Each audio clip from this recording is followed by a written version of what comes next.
What the hell is that? It's just like a blur of fur. Deep in the remote backcountry of Northern California, survivalist Russell Acord has detected a heat signature on his thermal camera. A minute ago, a new glimpse into the secretive world of Bigfoot was unveiled, teasing truths darker than ever before.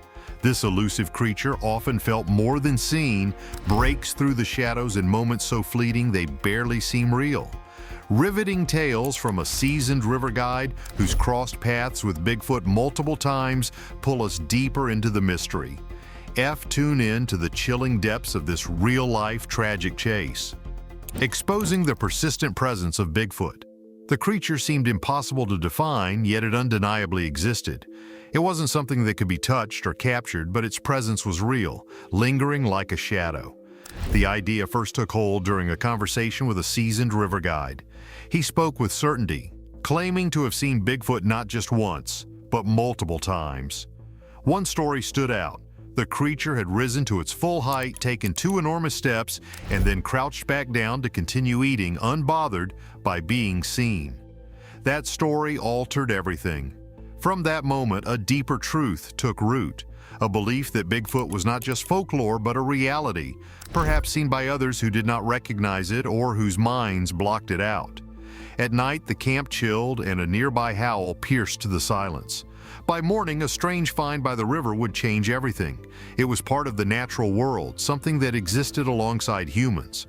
Only when she went to college did she encounter people who doubted Bigfoot's existence, something that surprised her. To her, Bigfoot had always been a given. Footprint casts, some of them massive, have been found, providing what some consider to be compelling evidence of Sasquatch's existence. These tracks, imprinted deep into the earth, suggest a creature of immense size, one that walks on 2 legs like humans, but exists in a space where humans rarely tread. The deeper the conversations with these communities went, the clearer it became that Bigfoot wasn't just a story. It was an integral part of their world. It wasn't about whether or not it existed. It was about understanding how deeply intertwined these creatures were with the people who lived on the land. And for some, the belief went even further. Whispers of a tribe of giants living high in the snowy mountains to the west fueled imaginations. These creatures, it was said, came down only at night. People feared them, believing that they kidnapped humans in their sleep, spiriting them away to their remote homes. Those taken would wake up disoriented, unsure of where they were or how to return. The story spoke of massive footprints, stretching 18 inches in length, a size too large for any human, but fitting for the giants of legend. These tales felt ancient, rooted in a time when the world was less understood, and creatures like Bigfoot walked the earth freely, their presence both feared and revered. In 1956, a journey to the Himalayas began, driven by a fascination with the elusive Yeti. The rugged mountains, with their ancient legends, called to adventurers seeking something more than the ordinary. Among those seeking answers was a young man, eager to uncover the truth behind the stories. During his travels, he encountered Tom Slick, a wealthy oil man from Texas. Slick, with his larger-than-life personality and passion for the unknown, quickly became a friend and ally. Together, they embarked on numerous expeditions, their friendship deepening as they scoured the remote, snow-covered landscapes in search of the mysterious creature. After years of exploration in the Himalayas, it was Slick who suggested another path. This time, the search would be in the United States, where tales of a similar creature, Bigfoot, had begun to surface. Though there was initial doubt about shifting focus to Bigfoot, the strange stories and sightings soon captured his attention. The mystery was too intriguing to ignore. For years, experts pored over the film, analyzing every frame. To this day, it remains one of the most significant pieces of evidence in the Bigfoot legend. The search for Bigfoot deepens in the vast, untamed American wilderness. The challenge of capturing Bigfoot in America's vast wilderness. In the world of Bigfoot research, efforts to debunk the Patterson-Gimlin film were relentless. He joined forces with Peter Burns' Bigfoot research project, applying scientific methods in hopes of disproving the footage. Yet each attempt failed. The figure captured in the film resisted easy explanations, seeming too real to be a simple costume. The wilderness of North America only added to the enigma. Vast, untouched areas of land provided ample cover for a creature like Bigfoot to remain hidden. One example that highlighted this isolation was a plane crash near his home, which remained undiscovered for a year due to the dense and impenetrable terrain. With a background in the military and medical technology, his approach to the search was methodical and grounded in science. It became clear that there were still large stretches of wilderness unexplored by humans, places where creatures could easily hide. What made Bigfoot so elusive was not just the size of its potential habitat, but its intelligence. These creatures seemed to possess an uncanny ability to avoid human contact. Sightings occurred only by chance, and the descriptions varied greatly, much like people, with no two accounts being exactly alike. A moment from childhood remained vivid. At 6 years old, while playing outside his grandmother's house, a young, hairy creature appeared. The two stared at each other for what felt like an eternity before the creature bolted away. That brief encounter stayed with him, fueling a lifelong fascination and leading to other encounters in the years that followed. As memorable as that early sighting was, another experience stood out even more. As a police officer in La Push, Washington, he encountered a creature during a routine patrol. Its immense size and unnatural movements made it clear that this was not a human being. It was something else entirely, something real and undeniable. In 1993, during a military exercise, another sighting occurred. From a distance, 3 large, dark figures stood watching. Their size and features were unmistakable. They were not human. These beings, with their ability to remain hidden and their strange, mysterious nature, continued to challenge the boundaries of what was known. On July 1st, 2021, while preparing to camp in Idaho with his friend Jim, another unexpected sighting took place. As they finished setting up camp, both caught sight of a massive figure moving through the trees. Jim had a fleeting glimpse of it as he backed up his truck. The creature's broad shoulders stood out as it moved near a creek. At first, it was mistaken for a moose, but its sheer size quickly revealed it was something else. And then as quickly as it had appeared, it was gone. The outdoors had always been a significant part of his life. Hunting and fishing in Oregon since childhood gave him a deep knowledge of local wildlife. He had encountered cougars, bears, and deer countless times, but during Labor Day weekend in 2019, something happened that defied explanation. Sitting by a water trough with the wind in his favor, he noticed movement to his left. Expecting another hunter, he was startled by the complete silence.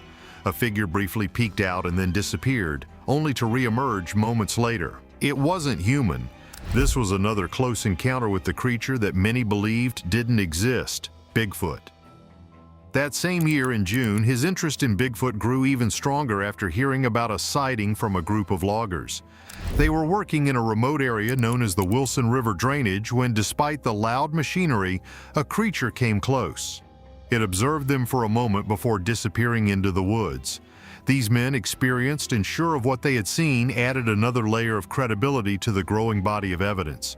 It became clear that Bigfoot wasn't just a creature of the night, as many believed. It moved in daylight too, slipping in and out of the wilderness unnoticed.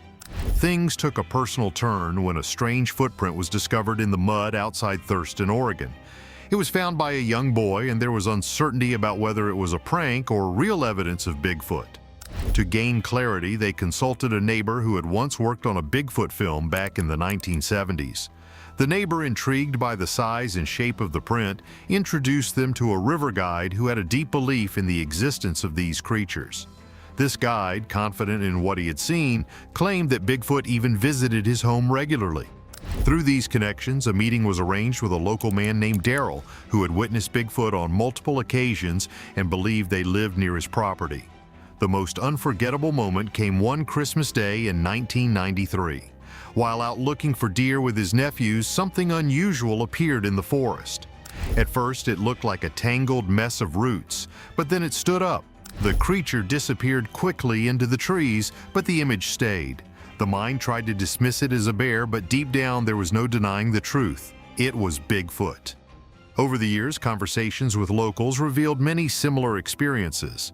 Some were hesitant at first, but as trust grew, they opened up. During routine plumbing jobs, these stories came to light. People who had once been skeptical shared brief encounters with the unknown. Some had seen Bigfoot for only a second, while others spoke of strange, unexplained happenings at night. But things became even stranger when word spread about a group of workers who had seen a family of Bigfoot at a county dump. The creatures, according to these workers, would come after hours to feed, avoiding any human disturbance. Though the workers didn't talk much about it, their stories added another layer to the growing evidence that these creatures were not only real but intelligent, skilled at staying out of sight. With so many stories gathered and personal experiences adding weight, it became hard to dismiss the possibility that Bigfoot existed. Each encounter painted a larger picture, suggesting that the world might still hold mysteries not yet fully understood. In the Sonata Mountains of California, evenings brought strange noises. Hiking 8 miles deep into the wilderness, a place believed to be free of Bigfoot, brought a routine of recording odd sounds that echoed across the creek near large rocks. Cassette tape recorders captured these noises, and upon listening closely, something unexpected emerged. The sounds weren't random. They formed a language, though not one spoken by humans. In the quiet forest, signs emerged that Bigfoot might truly speak its own language. Bigfoot's language and the challenge of proof. Years of work as a cryptolinguist in the Navy, translating Russian, Spanish, and Persian, had trained the ear for patterns in language. It became clear that these sounds, close to human speech, but filled with strange tones, were not from any known animal. This discovery contradicted what Dr. Lieberman from Brown University had written in 1968, that only humans had the vocal structures needed for language. The realization that these creatures could communicate in this way sparked a new understanding. They might be more like humans than anyone had imagined. It was both unsettling and fascinating. Despite these revelations, without solid proof like bones or remains, many doubted. Some believed the government actively hid evidence, fearing public panic or complications with endangered species laws. Recognizing Bigfoot officially would mean tracking their population, which seemed impossible due to their elusive nature. This could lead to wild hunts, something authorities wanted to avoid, leaving the legend of Bigfoot as just that, a legend. Decades of reviewing Bigfoot reports revealed that only a few were credible enough to follow up on. A background in forestry had taught that nature quickly erases evidence. Bones decompose, are eaten by scavengers, or get absorbed into the landscape, making it difficult to find the physical proof needed to confirm the existence of these creatures. Within days, any trace could disappear, leaving only stories and fleeting glimpses behind. But the hardest part was not the lack of evidence, it was making contact with these creatures. It seemed they chose when and to whom they revealed themselves, perhaps only to those they trusted. Over the years, various samples were collected, including hair believed to be from Sasquatch, but none were conclusively verified. One of the most memorable investigations took place in 2001 at a water treatment plant. Clear handprints and hair impressions were found on a window, suggesting a curious visitor had been there the night before. Jim Hookin and Jack Sullivan, well known for their Bigfoot fieldwork, shared the belief that extensive time in these remote areas was necessary to even have a chance of seeing the creatures. Like many others, they returned from expeditions without photographs. Bigfoot moved too quickly, vanishing before any camera could capture it, leaving only the question of its existence hanging in the air, unanswered but ever present. One of the most remarkable discoveries in the wilderness occurred in the Mount Hood National Forest. There, a nest-like structure was found, crafted with such precision that it seemed as though a creature with opposable thumbs had constructed it. The branches were not randomly scattered, but carefully woven together, creating an unusual pattern that stood out against the natural forest environment. Alongside the structure, hairs of varying colors and lengths were discovered, adding further intrigue. Colleagues were amazed by this find, sparking even greater curiosity about these intelligent forest beings. But the discoveries didn't stop there.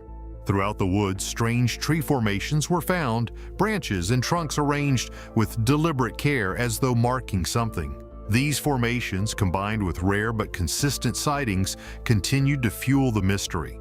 They stood as silent reminders of something larger hiding in the vast forests, keeping the search alive for answers about these giant creatures.